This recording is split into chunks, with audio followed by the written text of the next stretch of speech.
প্রবাহে প্রতিদিনই অবনতির দিকে যাচ্ছে পরিস্থিতি। সবচেয়ে বেশি ক্ষতিগ্রস্ত গ্রিস, স্পেন, তুরস্ক ও ফ্রান্স। আগুন ছড়িয়েছে কানাডার ব্রিটিশ কলম্বিয়াতে। গ্রিসে আগুন নিয়ন্ত্রণে আনতে প্রাণ হারিয়েছে অন্তত 3 জন ফায়ার সার্ভিস কর্মী। আগুনে প্রাণহানি, বিস্তীর্ণ বনাঞ্চল ও বসতি পুড়ে যাওয়ার পাশাপাশি নিরাপত্তার স্বার্থে হাজার হাজার মানুষকে সরিয়ে নেওয়া হয়েছে। দাবানলে পুড়ছে ইউরোপ।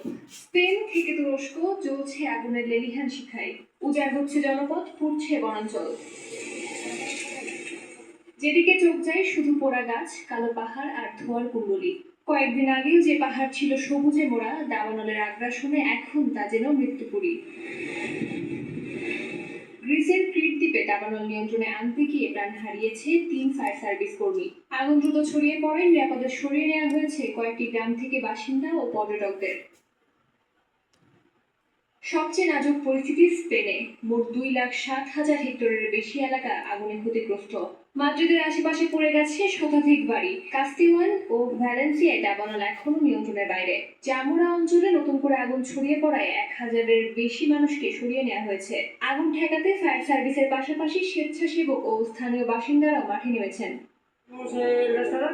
আমরা রেস্টুরেন্ট, গ্রাম আর ক্যাম্প সাইট সবকিছু নিয়েই আতঙ্কে আছি। বিশেষ করে যেসব বয়স্ক মানুষকে গ্রাম ছেড়ে যেতে হয়েছে তাদের জন্য খুব কষ্ট লাগছে।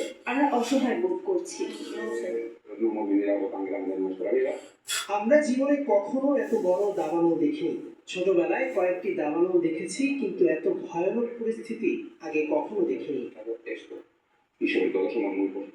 অন্যদিকে তাপমাত্রা ও শুষ্ক আবহাওয়ার কারণে ফ্রান্সের নতুন নতুন এলাকায় আগুন ছড়িয়ে পড়ার শঙ্কা রয়েছে। 16টি অঞ্চলে সতর্কতা জারি করা হয়েছে। শুধুমাত্র বোর্দো শহরেই পড়েছে 42,000 হেক্টরের বেশি বনাঞ্চল। এদিকে তুরস্কের মুগলা প্রদেশে দাবানলের কারণে 600-এর বেশি বাসিন্দাকে সরিয়ে নেওয়া হয়েছে। খালি করা হয়েছে একটি হাসপাতালও। সাময়িকভাবে বন্ধ হয়ে যায় ফেতিয়া আন্তালিয়া মহাসড়ক। অন্যদিকে